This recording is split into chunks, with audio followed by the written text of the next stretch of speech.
Hello and welcome to Moving Forward, a podcast by Good Habits. I'm your host, Amy Clark. In this podcast, we make sure you get all the insights you need to build a high-performing learning culture to future-proof your organization. Whether you're an HR professional, a learning and development manager, or anyone looking to give your team a leg up, you'll learn the trends and tricks you need to get your people learning and moving forward. In each episode, we invite an expert or two to unpack some key statements designed to get them sharing their best insights. And in this episode, we're diving into generational differences on the work floor. From baby boomers to Gen Z, every generation brings its own values, expectations, and learning styles to the table. But how should L&D adapt to make sure everyone's engaged, included, and growing? To help us unpack this, I'm joined by Oliver and Annika. Thank you so much for joining me. Please start by introducing yourselves, starting with you, Annika. Yeah, thank you so much for having me. Very, very happy to be part of this podcast episode today. So I'm Annika, I'm the Chief People Officer of Statista. Nice, and tell us a bit more about your background. From my background, I'm a psychologist and I added management afterwards to it and then started my career a little bit far off from that field in mergers and acquisitions and private equity for 2 years. Then I learned that the grass is not greener on the other side, and so then I decided to go back to HR, and this is where I am now. Interesting. I think the psychology aspect is a very interesting flavor you're going to bring us today. So thanks for joining us. Thank you. Oliver, tell us about yourself. Hi, I'm Oliver Hahn. I'm responsible for Good Habits in DACH, Germany, Austria, Switzerland. We are looking after 400 clients right now in that region. Statista is one of them. Topic is very, very interesting for me because I have a team of 30 people and actually already have 4 different generations in that team. So happy to learn a little bit more about how to deal with that. Yeah, me too. I think we were discussing a bit off air. Where are we coming from? We're a bunch of millennials right now. That's true. But I'm really excited to also dig into these differences and maybe not so many differences. I guess we'll find out. So we know the format of this podcast. We're going to start with some statements. You're going to give us your thoughts. So the first one is, you can't engage a workforce you don't understand. Annika, what's your view on that one? Absolutely agree.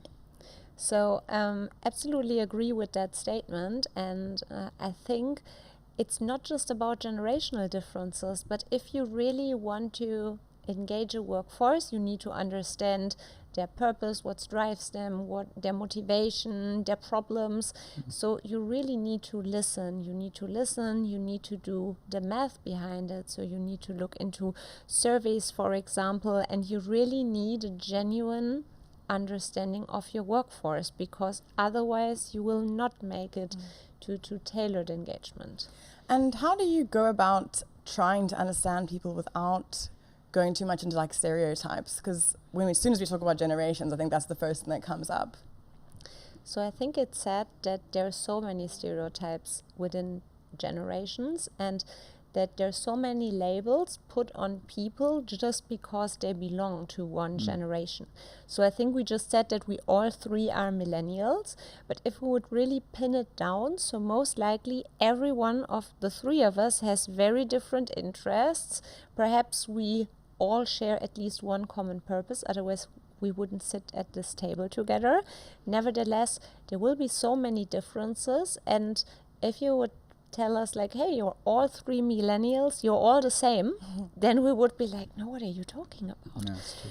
So to really understand the workforce, what I personally really like is pulse surveys. So we are in a technological age where we can really use technology to work for us, to really dive into what interests people, what are their genuine problems and thoughts around that.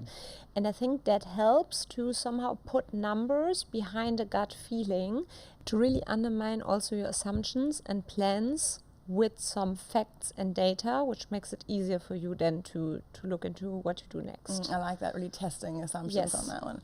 Oliver, you sound like you have... Yeah, I mean, like when we speak about understanding, right? I mean, then I believe that's a couple of different angles, like understanding as a company, yes, but like day-to-day business, there are teams and there are leaders and they're working with these people from different generations from day to day. So question would be like, is that something we need to put into an L&D strategy to help leaders to better understand these different generations? Is that something you already do? Definitely. So I think within our company, I would say we have quite an awareness for different needs, and also that people are not all same but different just because of one generation. Nevertheless, I personally feel, looking into the workforce or the broader landscape in Germany, I hear so many people who really feel that there is no genuine understanding of them. And there is even a study telling that. So you all might know Gallup, so the engagement surveys, right? And Gallup is testing every year that there is a significant part of the workforce globally who are actively disengaged. So if we are now asking what makes disengagement, and then we look into other studies, there is a global survey out that only 24% of employees really feel understood by their employer, especially when it comes to own career progression and to work-life balance. And I think this is alarming. So 24%, less than one quarter, really feel that the employer understands what they want, right? And I think this is something which for me drives the need to also include topics like these in an L&D strategy. Oliver, what are you seeing in the industry? I mean, in general, like the whole workforce engagement and workforce happiness thing is becoming bigger and bigger, probably driven by the shortage of workforce you have in the market. I mean, especially in the region we are coming from, the German-speaking region, you have just like a demographic crisis, let's call it like this, where I believe until the next 10 years, on average 1.6 million people will go to retirement every year. So that actually means, as an employer, you really need to stand up, you need to listen, as you say, you need to understand and take action. So that's what we see. Also, talking about good habits in L&D spectrum, that it becomes more important that employers try to move. You know, it's not like we maybe had that 4 or 5 years ago where we had like actually the other way around. It was more an employer-driven market, and now we really have an employee-driven market, and you need to act on that as an employer. Yeah, and there's less than a quarter of people being genuinely engaged. Yes. Obviously a big warning sign. And tell me a bit more about this. So obviously this huge group retiring. Yeah. There's just not enough people coming into the workforce. Not in our region, no, for sure not. What are younger generations doing if they're not entering the workforce? Or is it just less people? It was just like the matter of fact that in the X and Y generation, it was just less born people. So shrinking population indeed. So and that's where you like every year have that big gap when you go back to the boomers, where we had like I believe 1963, 64, like that was the record. I believe 1.3 million people were born in that 1 year. That's why they're called boomers. Indeed. Okay, boomer. So that's a thing, and you need to prepare yourself. Yes, like technology and like everything we see right now helps to become more efficient in companies nowadays. But in the end, hey, you need to have people to get the job done, and then you need to prepare yourself to at least listen and understand, and that's the topic for today. Now, like 5 generations in one company, like that's a challenge. It is a challenge. Yeah, and when it comes to understanding people, Annika, I think you can tell us a bit more about what is it that the newer generations entering the workforce are looking for, and is it so different to what most people are looking for anyway?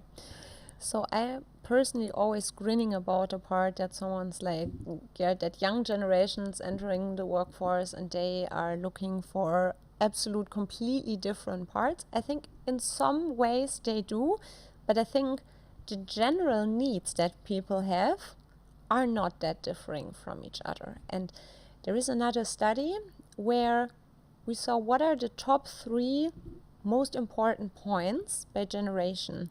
And looking into that Gen Z, the part of work-life balance. Like everyone is bashing Gen Z about, oh, they only want their leisure time, they are so much free time oriented, they do not want to work anymore.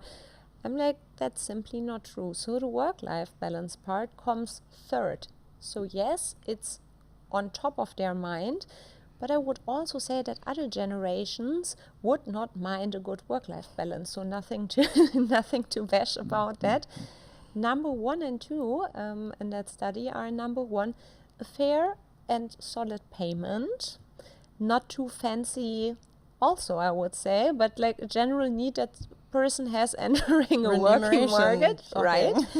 And number 2, good relationships with their peers, generally with their colleagues and with their supervisors, also not too fancy. I think if we will look into the topics more in detail, we will see that some different needs evolve. Nevertheless, in the basic needs, I would say it's not that fancy as a lot of people say, but still highly individual. Yeah. And I would also say situational, right? So in some parts of your life, you might be super happy and really putting in all the effort that you have into your job and getting an extraordinary salary for that. In other parts of your life, maybe you're looking to have a family, for example, then surprise, you will be much more work-life balance oriented because you have more care work to do, and most likely you will not then be happy working 60 hours per week and get a crazy bonus from it just because your focus shifts. But this is something which I think should not come with external judgment and is highly personal for everyone and will shift within every person, no matter from which generation they come. Yeah, it's really nice to actually talk about it this way, because we get hung up on generations, but it's so much more, I think, about where you are in your life cycle phase or in your career phase. For the first time, I have new parents in my team. At the same time, I have people that are nearing retirement, and what they're looking for are different things based on their situation. So I think it's good to keep that in mind. I believe it's also like, if you go back to the boomers, right? I mean, my mother, and I'm not a boomer, but my mother became me, is that right? When she was 20. I believe nowadays, correct me if I'm wrong, but probably it happens end of 20s, maybe in the 30s, that you start a family, right? So just from that point of view, like the need, whatever, like salary probably, like that has probably shifted a little bit, because with 2021, starting a family, you need to earn money, no? You need to take care of your family, right? On the other hand, if you look into the Gen Z, for example, they growing up with the internet, with like the world, like social, like you compare yourself, you won't have on the spot everything, right? So that was totally different to X and boomers, and that makes something for you with you probably when working in companies, like in terms of expectations, I would guess.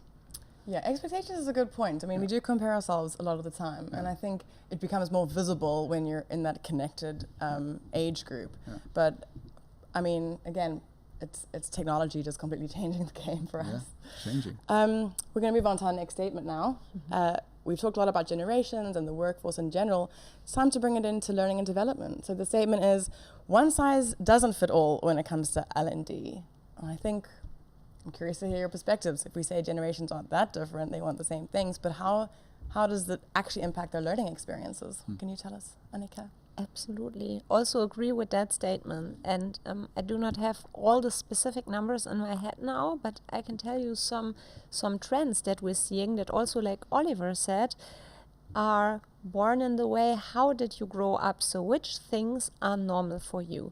So now taking the younger generations who have not yet entered the workforce, but who will enter the workforce. Let's look into parts. They, for example, grow up with Spotify, with Netflix. So it means everything is on demand. When you want to listen to the music that you want to, you can do it at any time. You just need somehow Wi-Fi or mobile data on your phone for that, and you can access everything. Same for Netflix. Just when I remember when I was younger, and I now feel very old saying that, there wasn't something like that. If I wanted to see a certain movie, I could record it, maybe, or I just had to be at home. And then I had to wait until the day, looking up in the TV magazine back then. I remember the good old TV guide. Yep. The TV guide when that movie is about to come, and then you sat in front of the TV together with the family and you watch that movie. Tell that to someone growing up in an on-demand generation, they will be like, what the hell were you guys doing there? Same with music. I had to get these CDs, these Bravo hits, and then you wanted to have 3 specific songs, and then you had a bunch of other songs that you didn't even like, but they came in one package. And I think in general, if I compare it to where we are today, it's so much more convenient. And I personally think if someone grew up with that big convenience level, of course there is a different tolerance to have it in a different way for things like learning, for things like working. And I think that's just natural. So I also like the more convenient part much more than the inconvenient part when I was younger. So now, to make a long story short, I think when it comes to individual learning preferences, we see that the younger the generation, the more there is the expectation towards on-demand learning, to have access everywhere, from mobile phone, from the iPad, on your laptop, whenever you want that. And you really have to explain, for example, certain learning types. Why are you delivering them in a classroom format? Why do people have to wait until a certain cohort starts, right? While more older generations have a little bit more tolerance for that, because they simply know how it was with their private life as well. And I think also that one's just simply human, and this is something that we need to adapt, need to explain. Some things still make more sense to be delivered in the classroom, I think, especially when it comes to practice, right? But I think you just have to see what format makes sense and add context to it, and do not neglect the wish for having on-demand access, for example, to learning. So probably a bit of both. I do imagine that, this need for on-demand everything could make that barrier just a little bit higher to learning when there is a need to do it in the classroom, or a need to wait, or anything like this. But it sounds like, you sort of have to mix it up, and you need to set those expectations so that people really understand why it's coming at them this way. Oliver, what are you seeing? I mean, there is a ton of reasons why companies actually creating these ecosystems, right? An ecosystem is not only online learning, e-learning, as you said, it's classroom trains, hybrid, like flipped class, whatever it is, coaching, lunch and learn. You have all these different formats, just because you have different people, different generations, and they are like used to different learning styles. It's not only that technology is there and you want to use it, it's also to really serve different types of learners, I believe. And maybe sometimes also to take advantage of maybe, like standardizing stuff around the globe, to have some kind of like standards in your company when it comes to learning. I believe that's also something where technology helps a lot.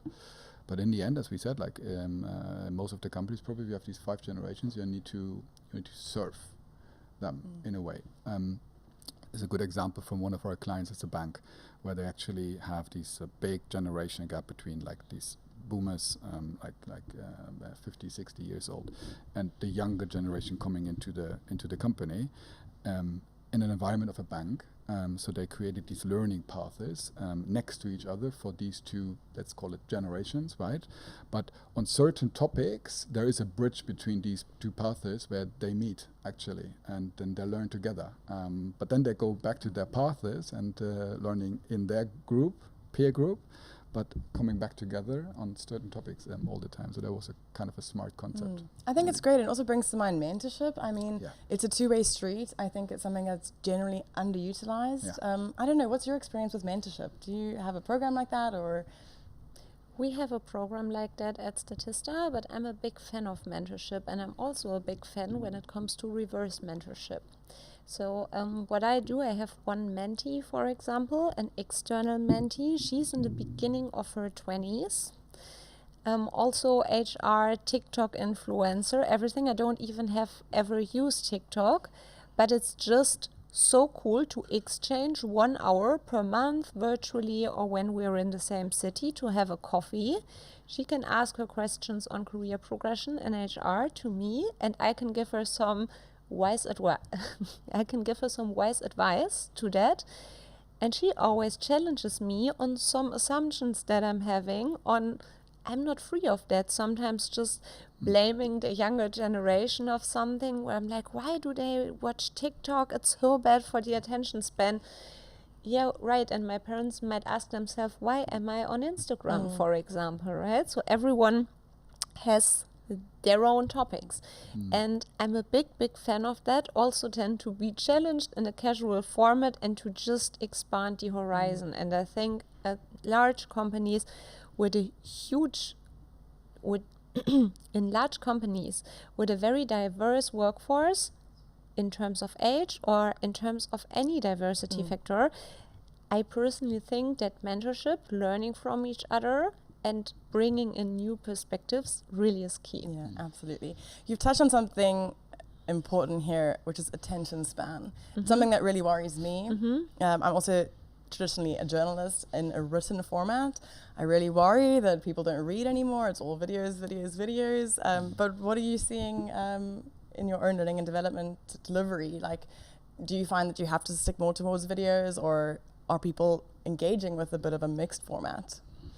I think people are best engaging with a little bit of a mixed format. I personally see in my personal experience, my attention span got so bad over the time, especially when I'm in front of my laptop, emails coming in, Teams messages coming in, WhatsApp messages coming in, Instagram, Signal. So it's always a deliberately, for example, switched off notifications except for urgent ones on my phone.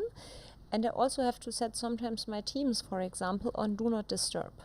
So I think topics like these, to be aware of that attention span topic, are number one for engaged learning. As if you're sitting in a format, for example, no matter how good the format is, and you're currently distracted by the various channels pulling your attention, then it doesn't matter how good you designed the format and the content, then it will not be engaging because attention will be somewhere else. So I think that's the very first step to getting it right. Number two, I think engaging format, so that it's not anymore like sitting in a lecture and just listening and not being able to say a word or to get active. Of course, your attention span will derail and wander in some other directions outside of the lecture. Yeah, rather keep it more dynamic. Yeah. Absolutely true. I mean, there's a saying in German which more or less says, like, if you want to catch a fish, you need to use something which actually is nice for the fish, right? So if video is what people want or need, then probably it's more going into the video or audio thing, right? Podcast maybe as well. Yes, definitely podcasts are the best. Super, thanks so much. We're going to move on to our third statement of the episode, which is digital fluency is the new workplace divide. Interesting one here. Oliver, let's start with you. What do you think of that? I have mixed feelings, I have to say. Yes, because I mean everything is digital. You have these systems. You just mentioned a couple of systems, and it doesn't matter what generation you are in. You need to work with these systems in your environment, in your day-to-day job. But on the other hand, I mean, we need to take care of people who have challenges to adopt, right? Doesn't matter what we're talking about. So I'm not sure if we just put that statement into the world. Let's, you need to live with that. You know, like deal with this. We need to help them. Talking about L&D, talking about leadership enablement, probably also to like looking into certain cases to really, like going extra miles to support people. Tell me more about leadership enablement. Oh, that's a different topic. Probably we need to do another podcast on that, because I believe leadership enablement for our time we live right now in is super important. Leaders are like the key to communicate whatever like C-level management wants to achieve, targets, values also. If you cannot get the support from the middle management, let's call it like this, then it's very hard to actually talk to your workforce, right? To listen to them, also to get feedback back via your leadership. If you cannot engage them, and leadership is looking into all the conversations we do day to day, like definitely under the top 3 of the L&D needs. Interesting. For sure. Okay. Nice to know. Yeah, I mean, as a leader myself, dealing with diverse generations and technology and all of these things, could always do with some extra support and how to have these conversations, how to support people. Good topic you're bringing. I think we will have to do a podcast episode all on that. Tell me what your perspective is about this digital fluency. Very good point, and also here mixed thoughts. So somehow agree and somehow not. So let me start with the first part, the new workplace divide. So I think it's not that new. We had that back then when we started with emails, right? So people had to, I don't know actually. So I grew up with emails, but I just know that in my very first working student job that I once did in recruiting, we still had a decent amount of paper applications coming in that needed to be scanned, that needed to be also sent back, to be archived. But I grew up basically with mails. But there is a generation like my dad who also had to get used to mails because they didn't use it back then. Therefore, I think digital fluency is not a new workplace divide, but it's a one that is currently evolving, and whenever there is a new challenge or a new technology coming in, it might get a new challenge, and there is a new part of digital that people need to get fluent in. And right now, this is something, for example, like working with AI-based solution, working with LLMs. How do we do that? And I think also that one is a new workplace divide. So was working with Google, for example, and really seeing how to get smarter with good Googling and checking sources, etc. was back then when I was in school. We also had to learn that. And it's now, I think, the same when we see how we can enable people working with LLMs to make their work life, for example, more productive. So I think this is one part that I'm thinking about. And then the other part, I also think that this is not a topic down to generations. I know older people who are classical boomers who are so curious when it comes to technology. So look at a lot of CEOs, for example, of tech companies. They're in the classical boomer age, but they're at the front of revolutionizing technology. So they have to absolutely stay on top of their game. Otherwise, they would lose their competitive advantage. So this is not something which comes to generations. Nevertheless, speaking for the broader workforce, there will be a correlation. So if you would look at numbers, I know that there's some out there who really show you a difference. So if we look at numbers now on AI solutions and on LLMs, looking into Gen Z, for example, over 50% have daily use of AI solutions or of LLMs. If we look at boomers, the survey shows that it's between 10 and 50%. So thinking about which study you asked. So I think you see that there is a gap actually, and we also see that fluency with LLMs becomes more and more important, so we have to address that gap, but that gap can also sit with younger people. So I also see that on my team that there are younger people who sometimes do not work that much with LLMs, also sometimes just being afraid of which data am I allowed to put in. They know that it's there, but they do not leverage it for their daily work. And I think you have to look into that with empathy. Again, understand your workforce. What's the main driver? What's blocking them from using that solution that's helping them to make their work life more efficient? Address that and then enable people to use it. Absolutely. And I completely agree. I've seen it in my own team that it's not an age thing. It's generally like you mentioned, a bit of the fear. Sometimes it's it's not the divide between the ones who can and can't use it, but it's the ones who want to and don't want to almost. Yeah. It's people that are apprehensive and worried about the environmental impact. And that's again where it comes into understanding, because if you just look at the data, you would say, oh, they're not using it, they are. Maybe it's because they don't know how, but there's a whole bunch of reasons behind there that you could really reach to understand and then address. Yeah, I think we've covered this topic pretty well. Do you have anything else to add? Yeah. I mean, like, I believe I agree with what you said, but I believe we are just speeding up. The acceleration of digitalization is just starting. By the way, like, also some very important topic going to L&D, like priorities, like digitalization, like very high in the priorities.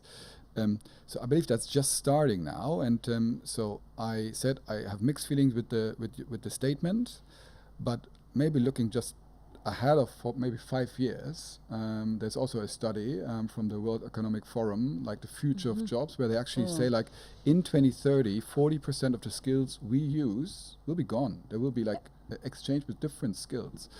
So I believe we need to take that very seriously and help them. And there's a good phrase in football where you actually say, like, there is no like old or young player. There's actually only good and bad players. So, and I believe that's happening now. We need to take care of the people and help them to like grow within that phase of digitalization. Yeah. So maybe to round off, we would say it's not new, but it's certainly accelerated. It is. Yeah. I mean, we can all agree with that one. Absolutely. Great. I think with that, we will move over to our final statement of the day, which is a shared purpose bridges all generational differences. Doesn't it sound inspiring? What do we think? Sounds inspiring. How true is it? Also here partially agree. So I think if you have a shared purpose and you all have one reason why you're working on something, then of course it makes it easier to adapt and to work together on one common goal. Nevertheless, it will not eliminate all generational differences. You all have the shared goal then, I would say, but you still have a way to get to that goal, and that way can either be super smooth or it can be tied together by a lot of conflict and can be pretty rough. You're pushing through because you all have the same goal, but there will still be a lot of generational differences around that. Yeah, And the I think- how. Yes. The how and the why don't always Absolutely. align. Yeah, that's a good point. What do you think? Is purpose something you see much more in Generation Z then? Is that something which is much more important? You mentioned the study earlier with the belonging team. Is that also related then to the purpose of what the company actually does? That's a very good question. I personally would say, and also here, more gut feeling and having read some reports, but having or not having looked into how statistics have been compiled, etc. I think, yes, purpose is something which is more on top of the mind of younger generations. I personally think, what's the why? If we look back on older generations, they didn't, especially looking back at boomers, they didn't grow up in a very safe and all welfare environment. So they had to first work on more basic needs. And if we now look into the younger generation, they had complete different conditions to work and some topics where they just did not have to be fearful for that older generations had. And they know that at the moment what's going on in the world is insane. So what I'm just telling is not, of course, valid for everyone, but only for very privileged people. Nevertheless, I think that's one driver, that the younger generation has more headspace then to care about topics. What is my real driver behind that? And might be less fear-driven on some of the parts. I think that that is one part when it comes to purpose. Nevertheless, I would also say that the older generation has a certain purpose in what they're doing. Perhaps sometimes they're less vocal about that and do not shout it out on the streets, that's my purpose and I need more purpose.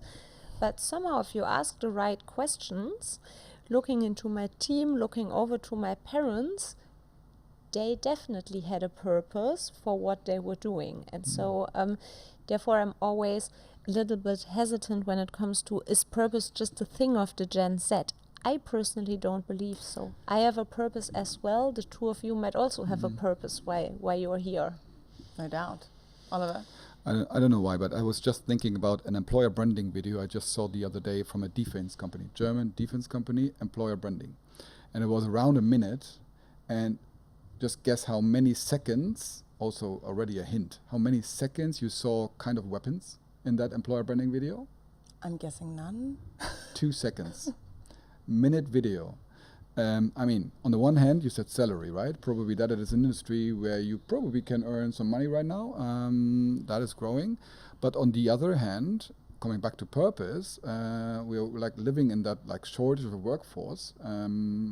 There's probably a reason why they created that employer branding, how they created the employer branding video. Yeah. It was a lot of fluffy things and technology and all of that stuff, but actually like it's all about weapons in that company probably, and it was 2 seconds. That's in a crazy. minute. It's really how That's you sell crazy. yourself these days, I Yeah. suppose. And it's also about authenticity, right? So I think that of course you want to sell yourself as a nice, purposeful company, but I think you also sometimes need a reality check. So also I am a huge fan of what we're doing at Statista as a company, and that I really feel that there is a big purpose behind empowering people with data. So our slogan, very, very relevant. I know that there is a ton of companies in that world that serve a much bigger, more elegant purpose than we do, and this is fine. So I do not need to pretend that we are a great NGO that really solves the number one problems.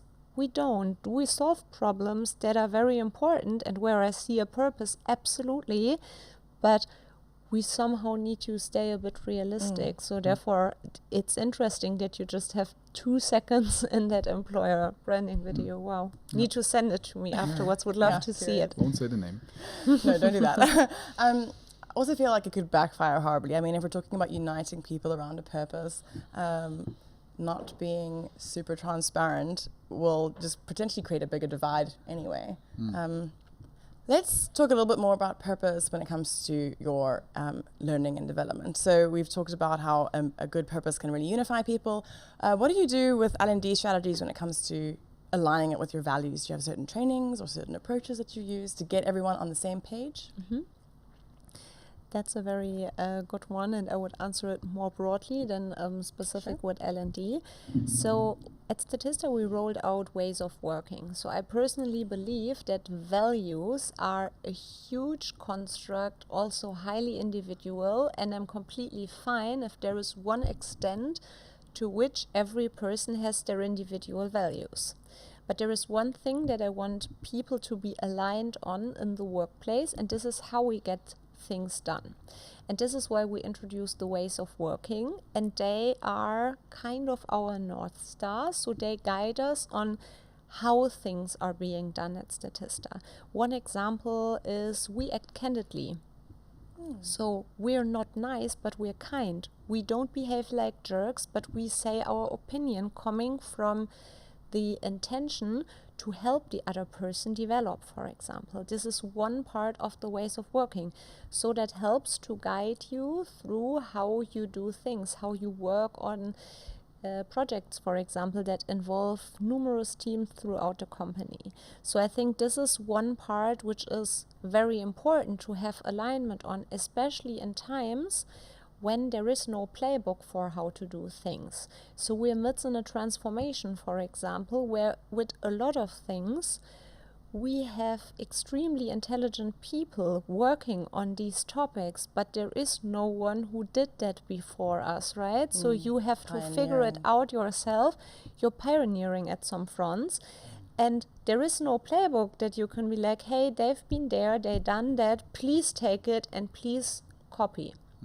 You will not, but what helps you in times of uncertainty and a lack of clarity when it comes to the final solution, to know what's your purpose and what's our aligned way, which are our design and guiding principles on how we want to get there, where we're going, and the rest we have to figure out. And I think this is very important to have clarity around that and a common understanding about what you stand for, especially in times of change, uncertainty, transformation. Absolutely. I love that. And I can think of a few titles of lessons from Good Habits that can help you with that. There's, for example, a great masterclass called Tell It Like It Is with Alex Jacobson. We also had her on the podcast before, which is really about giving that candid but kind feedback that can be really hard to get. Oliver, what do you have to add here? We're talking about sort of values and training. I mean, no, we talked about like the purpose a little bit combined with L&D, and you said like something cool, the working principles, because I really believe, I mean, every company probably has values. I hope so. I would bet that most of the employees cannot tell the values or what they actually mean, right? Just a bet. But the working principles is something which you can relate much better to. You can translate that better into the day-to-day job, I believe. Absolutely. It's probably also something which helps then the managers to help workforces to thrive in the end, if you have that guidelines, right?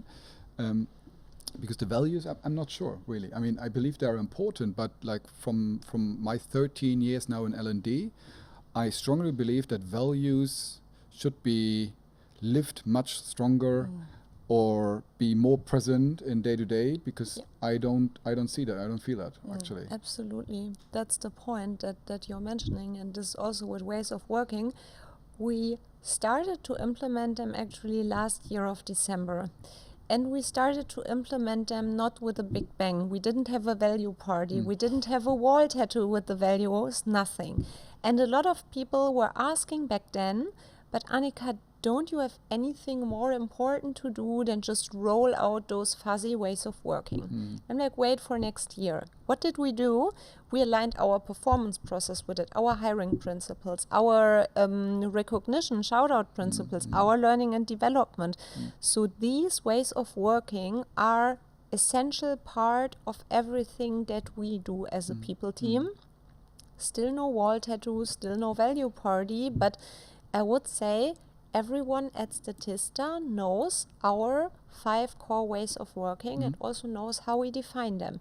And if they don't know for their specific level, for example, they can look it up on a SharePoint. We're very transparent with this. Also, what's an example which goes in the right direction, and what's an example how not to, for example, right? And I think that's super important. So to not have values and common alignment, unifying people, be very abstract. It doesn't have to be super fancy. It has to be tangible and applicable, and then people will always remember it and will also feel unified around that. It needs to be clear and it needs to be reinforced. Yes. Basically. Yeah, and coming back to generations is probably also the best way to translate that into a common language, right? Because that's what everybody is. That doesn't matter if you're X, Boomer, or Z. You will understand what's the working principles, right? Yeah. Okay, well, thank you so much for your input today. To wrap up, I would like your final key takeaway from this episode. What's the one thing you want people to walk away with, starting with you, Annika? Stop putting labels on people just because which generation they belong to. There are so many differences. There are differences, but they're not only down to generations. So really take the effort to go one level deeper, to listen and stay curious, especially as an HR person, to understand your workforce. Assume less, just listen more and put data behind it. I love it. Put data behind it. So strong. Oliver, what's yours? Good question. I need to think about it. You can think about it. I believe I would go probably into the acceleration of digitalization when it comes to generations, because as I said, we have like in my team 4 different generations, and as you know, we have a couple of systems and introduce a couple of systems, and the digital savviness is that's in times like this pace. That's probably my key takeaway, to take more time for certain people to help them get along with the speed. Adjust. Yeah. Assist. Me as a middle manager, yes. Yeah, sure. Cool. For me, I think I'm going to go back for my key takeaway to the beginning of the episode where you just mentioned tools, surveys, to kind of get this data. I think that's such an underutilized thing, to just test your assumptions. I mean, it's a valuable tool. So I think that's all from us. Thank you. That's all we have time for today. Thanks so much for joining us on this episode of Moving Forward. If you gained a new perspective today, why not share this episode with a colleague or a friend? And if you have a moment, leave us a review. It helps other people find this podcast and might just help them move their people forward too. Thank you so much for listening, and we'll see you next time.